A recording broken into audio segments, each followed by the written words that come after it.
Manini uliza hawa waheshimiwa. Those of us in Nairobi, we may not know what the ground is saying. These are the ground because they stay on the ground. Hakuna MCA anaishi kwa anakaa tu hapo. Manyumba yenu haina gate, wananchi wanaingia wakitoka. I know what it means in terms of straining you. Munaletewa mashida mingi, and that is why we are happy the courts have allowed the laws on health to go on, so that this burden that you have been having of hospital bills, of raising funds every weekend, will be a thing of the past. Tutapunguza NHIF from 5 to 300, so that everybody has a cover. Mtu akigonjeka anaenda hospitali, anatibiwa, anapewa dawa, anaenda nyumbani. So in another 1 year, hii maneno ya harambee za weekend sitaisha, and it will be a relief to all of you.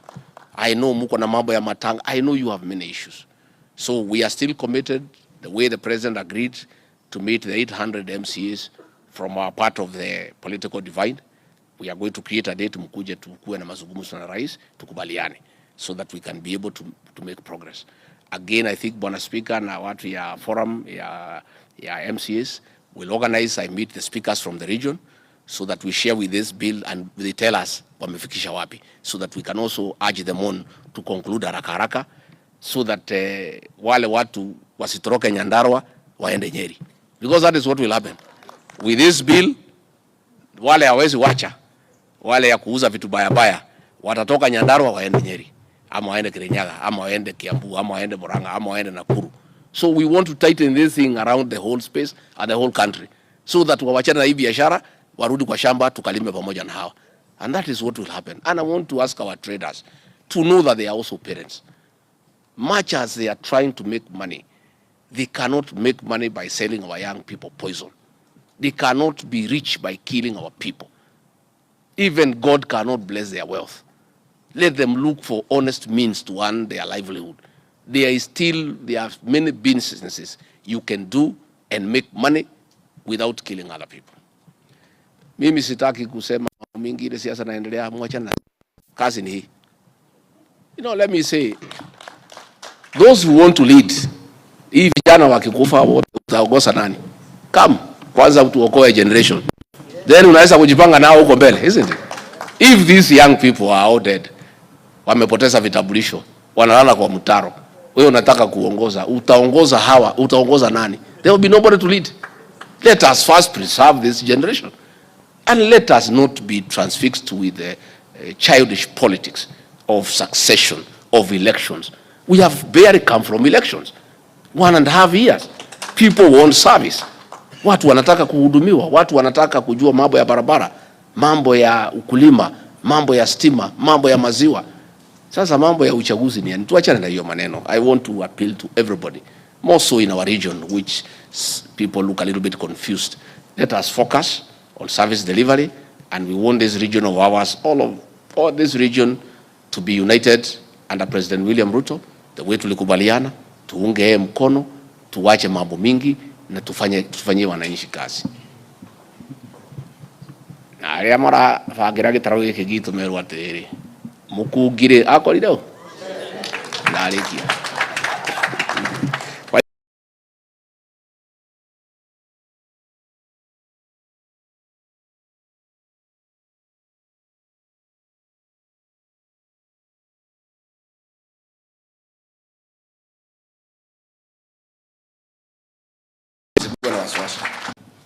Of counties is on course. We agreed. Kila arm of government should be allowed to have financial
bringing to life the Nyandarua County Alcoholic Drinks Act 2023.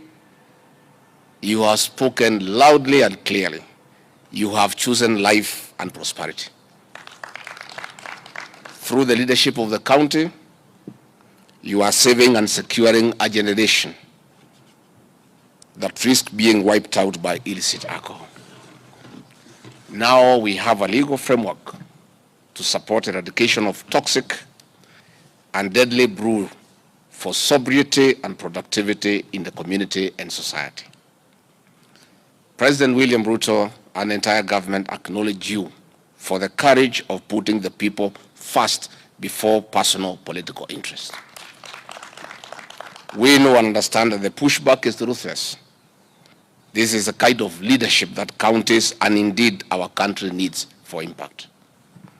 The Nyandarua County Alcoholic Drinks Act 2023 is an exciting outcome of the various engagements that I held with several stakeholders at the national and county levels. This law, therefore, complements the efforts of national government agencies like NACADA, our security agencies, in adding consumption of illicit brews. Based on this milestone, we appeal and encourage other counties, particularly those that are working towards enacting similar frameworks, to hasten the process. And for those who are yet to start the process, Nyandarua County is indeed the place to go and benchmark. I wish to take this opportunity to clarify that the fight against toxic and illicit alcohol is aimed at promoting quality in genuine business. We invite all to support this initiative to restore dignity in our youth, who are the main target of dishonest and heartless, ruthless business people. On this note, I wish to thank the media for creating awareness on the killer brews and highlighting alternatives of keeping our nation sane and sober.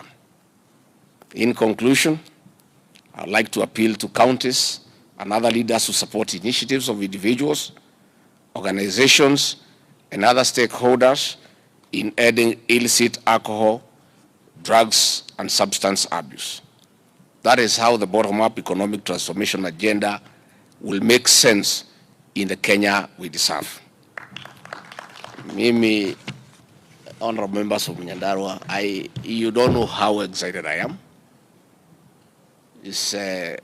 Pastor Dorcas would have been here to welcome you, but she's in Kisii over the boy-child rehabilitation program. She told me to pass her love to you, because myself and yourselves and our security agencies are dealing with trying to preserve our youths who have not reached the addiction level. Pastor Dorcas and her foundation are working on those who are addicted and need rehabilitation. And she has told me to tell you to try. She doesn't need more clients. We make sure we don't give her more. She is overwhelmed by those young people who are already addicted. I want to say, the great leaders of Nyandarua, you have exhibited exemplary leadership in this sphere. After my request in my Sagana home in Nyeri, where we spoke as we face Mount Kenya, you have gone out of your way, and you are the first county to conclude this bill. Asanteni sana. I really appreciate. Namtolea nyinyi kofia. Na nyadu Nyandarua maudu manyu makahitana de tafari. You've done the right thing. This bill, I've gone through it, is a panacea to the problems we are having. Because the problem we are having, we did not have sufficient laws to deal with this problem. And we were having problem with the office of the DPP, the DCI, because of lack of sufficient laws. I'll be meeting all the security teams in Nyandarua, hopefully tomorrow, to tell them now they have a bill and they do their work. The leaders have done their job and they are finished. It is them to do their job. And I want to say, from what I have read, you leaders have done a fantastic job. If this law is implemented to the letter, this problem will be sorted in 3 months. Wale wanakunywa pombe wakunywe baada ya kazi, sio badala ya kazi, and they drink the right stuff, isn't it? Na basi kuwe chache, mahoteli kuwe mingi, na mabuchiri na maduka na mashule, but we are having a situation where bars are more than schools. You know, we are having in a shopping center where you have 10 buildings, 9 are bars and 1 is a shop. And we were losing an entire generation. And I really want to thank my boss, President William Ruto, because he called me and told me this situation is not terrible. And in one of the roles that I play in his government is any other duty assigned by the president. And he did task me to lead this war from the front. And I want to assure the president I will not let him down. And I really want to thank the County Assembly of Nyandarua for supporting me in such a strong manner by creating the right laws to deal with this problem. And we are going to succeed. In the next 2-3 weeks, I'll be meeting all the chiefs and assistant chiefs from the entire region, because I met the higher levels, the higher echelons. I met the OCSs, the ACCs, the DCCs. I want to meet the grassroots people to come and support your effort, because just like you, they are grassroots people. We are not relenting on this war. Many people are trying to sell me fear that these people who drink and the ones who drink and the ones who sell are very active politically, and my political life can come to an end. I know you are being threatened the same way. What we are saying is, if by enacting laws to protect the next generation from extinction, if by making sure the law is applied strictly to save the next generation from extinction, if that will bring our political career to an end, so be it. I don't think there is any need for any leader to lead a drunken population. I don't think there is any pride for me to be deputy president and everybody where I go, they are all staggering and they are sleeping in ditches. I would like to lead sober people, dignified people. That is how you enjoy leadership. People who are prosperous, people who work hard, people who are smart, people who are able to take care of their children, people who are able to take care of their families.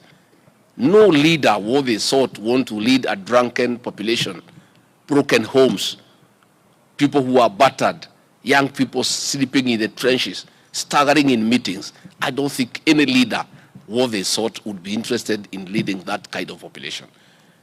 And I want to say this problem is national, but Central Kenya was the hardest hit, because I think the previous administration, either by design or by default, had an intention to wipe out our young generation in the mountain. Because all the bad alcohol, all the illicit drinks, all the poisonous substances were taken to the Central Kenya region.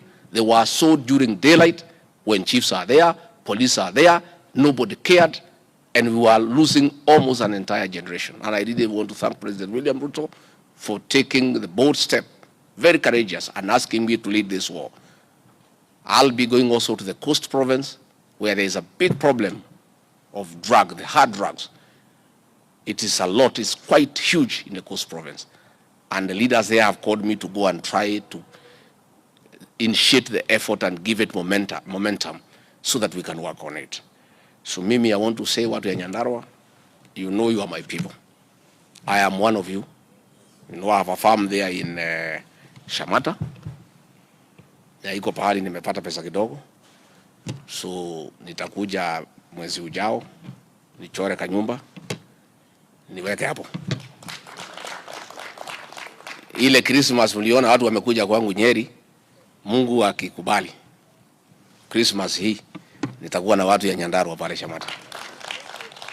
I'm going to build something there, little kanyumba kidogo hapo ya mzee, fingira kidogo, tukue tukiongea hapo mambo yetu.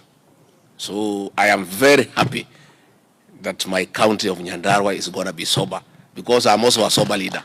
So ningekuwa na huzuni mingi nikiwa ulevi kupidukia ndio imezunguka mimi nyumbani. Kwa hivyo mimi nashukuru sana watu ya nyumbani, and you know we have come with the president in Nyandarua I think 7 times. The president and I love Nyandarua. President anapenda Nyandarua sana vile mnampenda, na mimi napenda Nyandarua kwa sababu mimi ni mmoja wenu. Na kwa hivyo tutafanya hii kazi pamoja. Dunyonjeru the road is on course. The president gave directions na makaratasi imeanza. So hivi karibuni itaanza. Msikuwe na wasiwasi.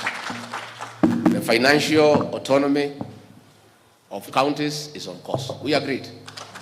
Kila arm of government should be allowed to have financial autonomy so that the executive does not control you. And I want to thank this assembly of Nyandarua and the speaker for your leadership, because you are united. We had a very difficult assembly in the last administration, where the assembly was fighting with the governor, they were fighting among themselves, affecting service delivery.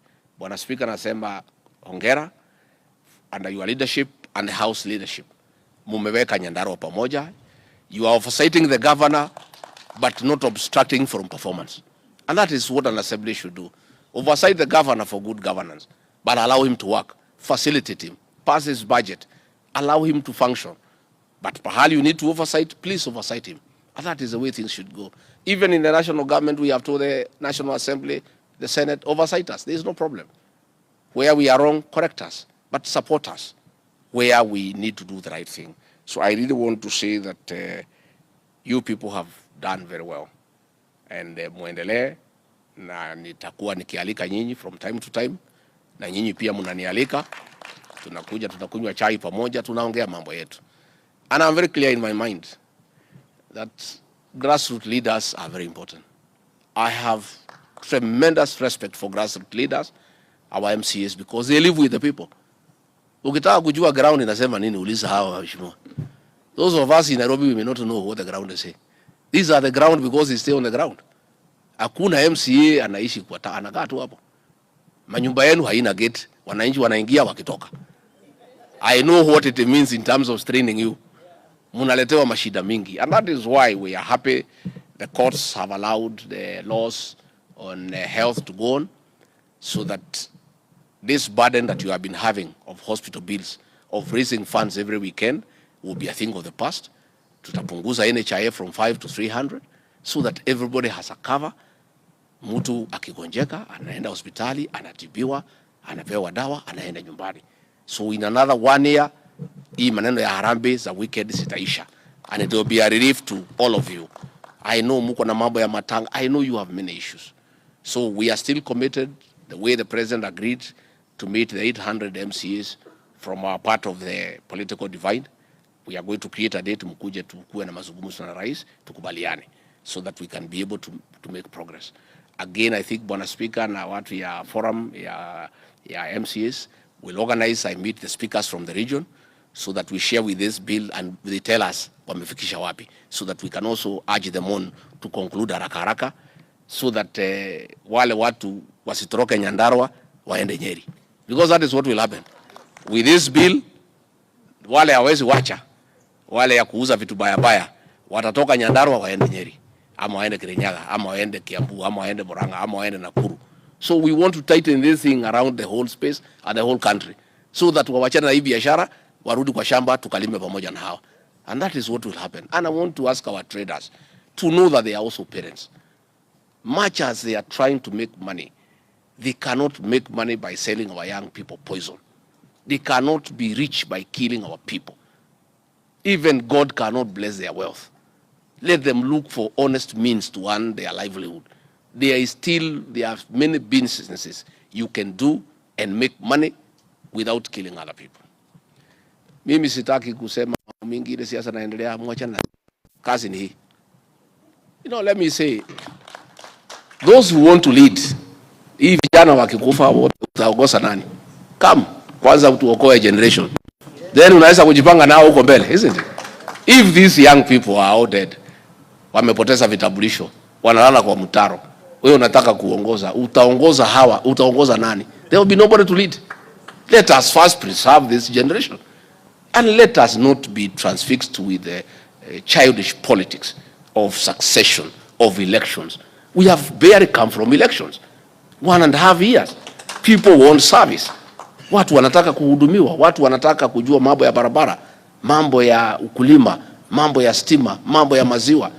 Sasa mambo ya uchaguzi ni tuachane na hiyo maneno. I want to appeal to everybody, more so in our region which people look a little bit confused.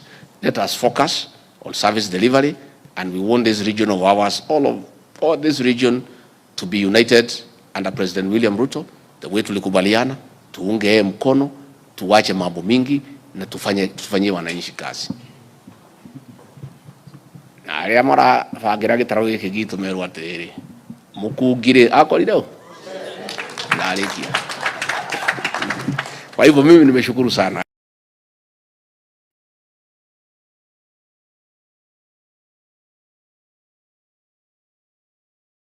Other underlying factors. In that light, Your Excellency, because these members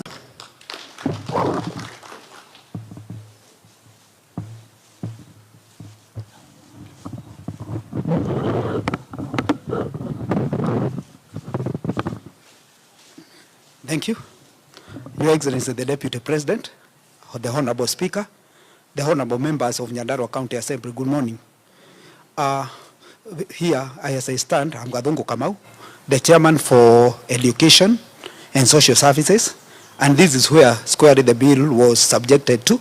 And first and foremost is to appreciate you, His Excellency the Deputy President, for the bold step that you took to save the current and the future generations of Mount Kenya region who had been indulged in drug and alcohol consumption.